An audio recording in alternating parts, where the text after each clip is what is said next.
Hi, this is Brittany Gore, President of People First of Alabama. This is People First vlog on marriage penalty. In this vlog, we used some of our Young Emerging Leaders participants. Really great opportunity for young adults with disabilities to learn some leadership skills. So we went through and did a series of trainings. And at the end, we split up into teams, and everyone had an opportunity to pick a topic that they were passionate about and to do a project surrounding it.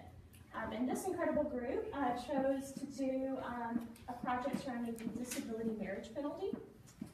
And they worked really hard to put on this presentation, and I really appreciate everyone being here to learn and to support them. I'm going to let everybody introduce themselves. My name is Karen. My name is Josh McKee. I'm Brittany Gore. I'm the President of People First of Alabama. I'm Laura Smith. I'm Laura Brown. So great. Well, we're going to dive right into our presentation today.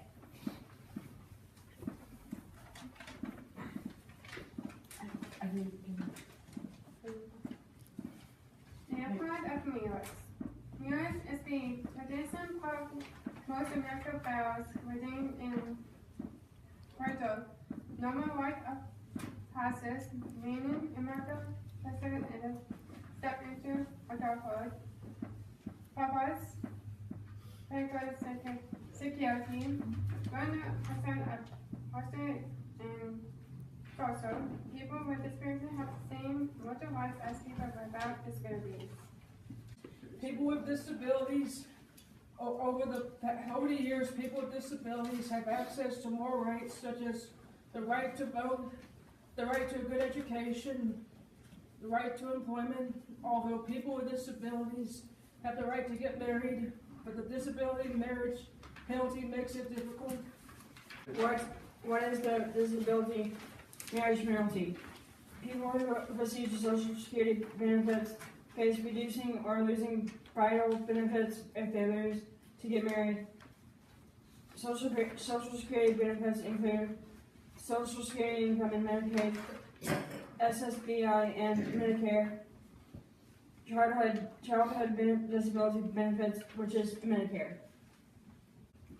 Alright, I currently receive adult disabled child benefits off of my mom's retirement record because she passed away before I was 22. And the reason I need that is because I am currently unable to work due to health issues, and I am in dire need of the health care. If I were to get married, I'm in jeopardy of losing not only the money, the monthly income, but also the health care, which is very key in my life. I also, everyone should have a right without having to worry about penalty about getting married. Everyone should have a right to get married and not have to think about, well, what about my income? What's going to happen to me?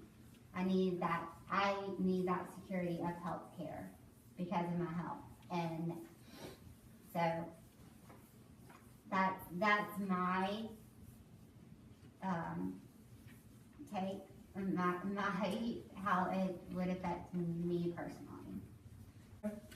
Hi, I'm Laura Brown.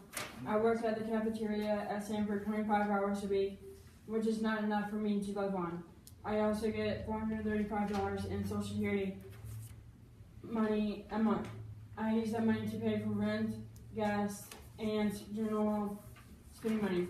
My parents also pay for things as well. I would like to get married one day. It would make it harder if I got married and I lost so much. I think marriage is a good thing, and I don't think they should be penalized if they get married. Hello, I'm Laura Smith. I work at St. Baptist Hospital for 2 years, cleaning hospital equipment, and I'm care to work for another part-time job. It would be very difficult for me to work full-time due to the disability. I received the childhood disability from my mother who passed away The money I get help pay the rent, water, and give me spending money. Without it, my father would have to pay for most of it. I'd like to be able to marry whoever I want without worrying about losing my benefit. Okay. I forgot to say, with the monthly money I get, it's very similar to Laura. I use it to pay for household expenses, and have spending money. So security income or SSI benefit. And the purpose is to provide limited income and health insurance for those who are unable to sustain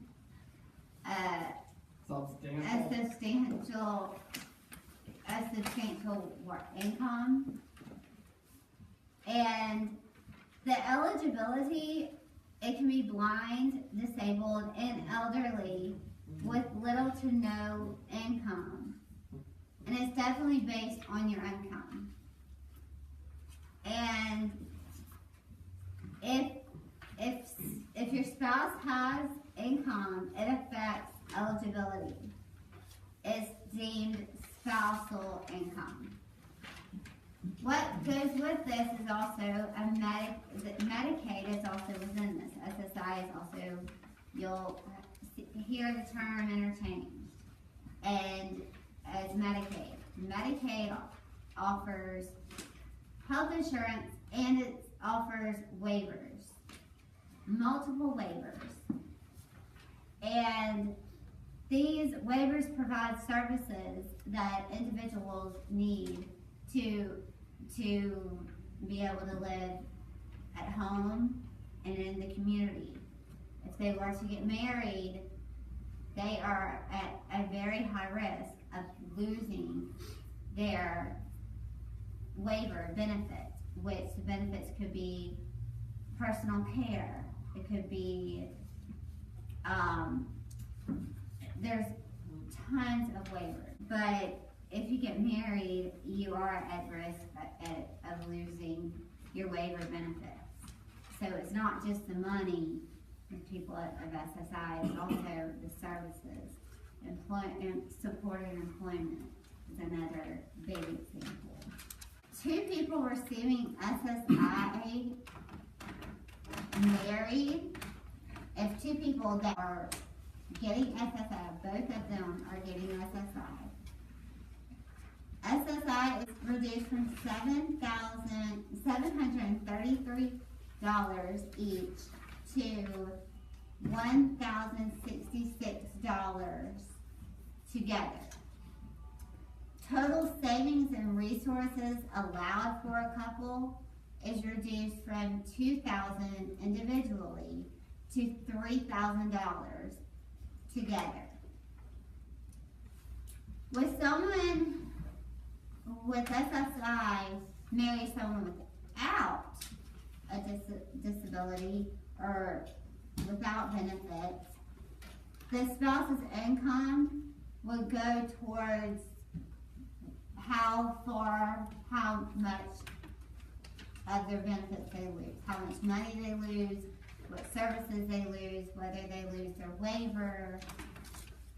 And it's a lot of decision, and it's a very, very complicated process of figuring out whether you would lose your benefit if you're on SSI. So that's SSI.